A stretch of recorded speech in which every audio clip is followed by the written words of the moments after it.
What about, and that is a real concern, and certainly what Deutsch was saying, that he wanted to get out of the criminality tied with so many of the informants. If an informant is working for the government and they are committing crimes at the same time, is there a tendency to just overlook unless they get so big it blows up in the government's face? Well, Central Intelligence has a tendency to protect them.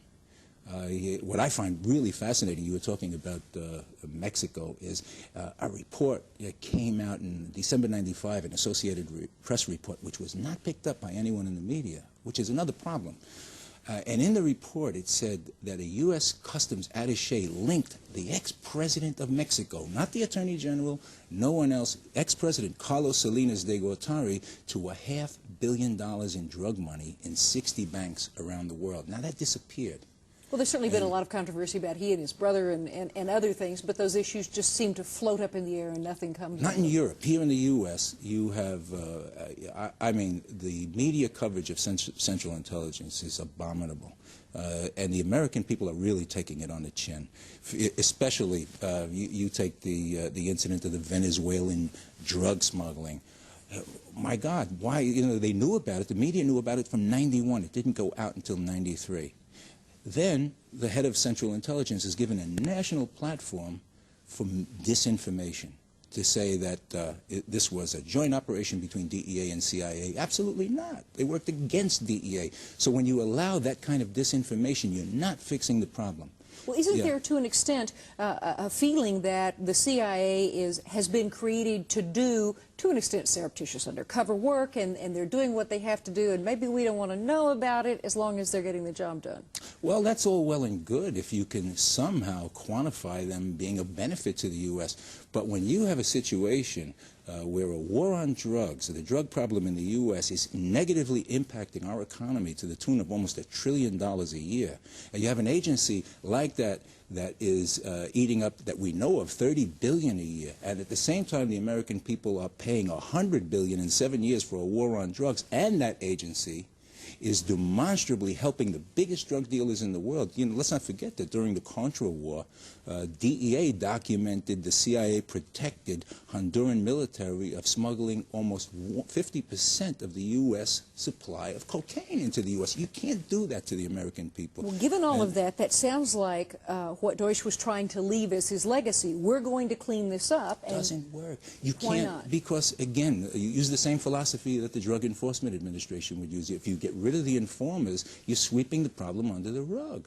You have to go to the source of the problem. You still have the same agents who recruited these guys. You still have the same agents who looked the other way and aided these people, as in the instance of going to DEA and getting them, trying to get them permission to smuggle drugs into the U.S. These same agents are still on CIA's payroll. I promise you, if it was the Drug Enforcement Administration, people would have been prosecuted. People would have been fired. They're not reaching any solution whatsoever. Our leaders know it. It's an immense fraud. It's a shell game. All right. Well, when we come back, let's talk about the interrelationship of agents and informants. We'll be back.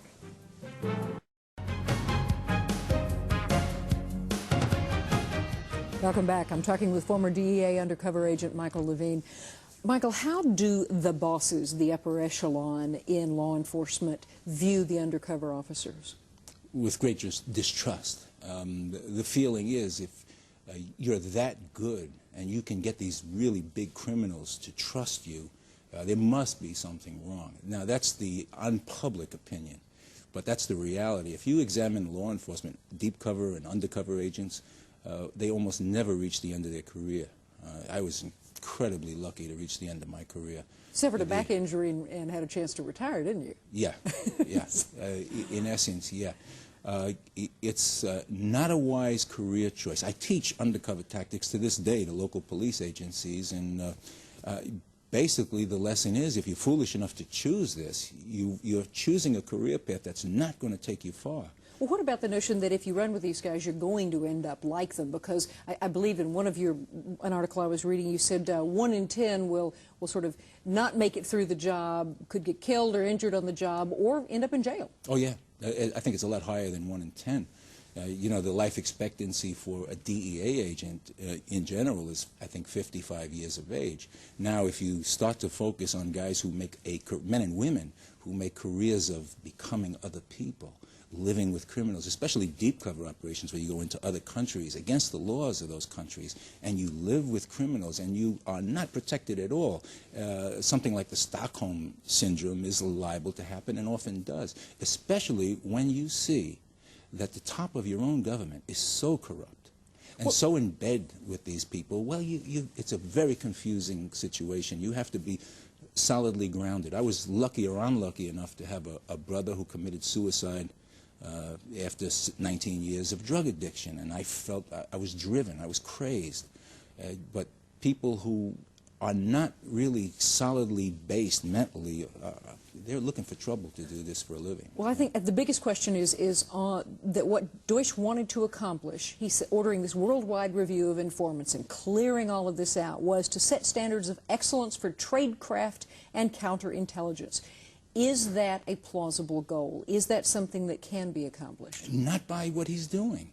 You know, to set levels of excellence, you have to focus on the people who handle these informers. This is a shell game. This is a complete fictitious fraud. I think it began, Central Intelligence knew they had to make a major PR move when the Gary Webb piece came out.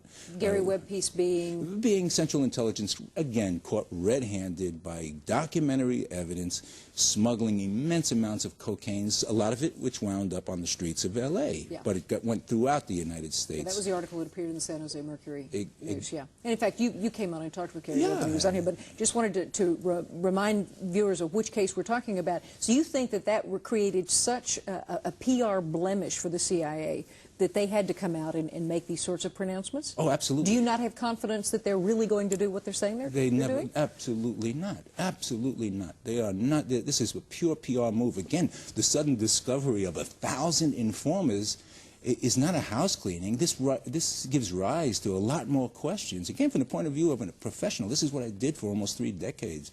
And again, I was an inspector of operations. If any DEA office suddenly fired 1/3 of its operatives for criminal acts, for drug smuggling, for being non-productive, a flood of inspectors would then focus on the agents themselves to fix that immense drain, that immense problem that exists. So this new standard of excellence, it means absolutely nothing unless you go after people like the people who, in the CIA officers who went to the head of DEA and asked for permission to smuggle tons of drugs into the U.S. and then without the permission did it anyway.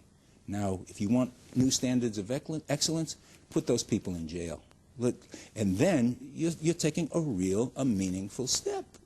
But human beings are funny. Absolute power does tend to corrupt, absolutely. And when you have an agency that functioned for 3-4 decades and no CIA official ever goes to jail, and now you suddenly have 1,000 informers who are committing crimes, well, my God, what have you guys been doing? What are we, the American taxpayers, at a time when our government is looking 7 ways from Sunday to tax us? What are you guys doing is the big question. Well, maybe we can get someone from the CIA to come on and answer that question. Michael Levine, thank you very much for joining us. Thanks a lot for having me.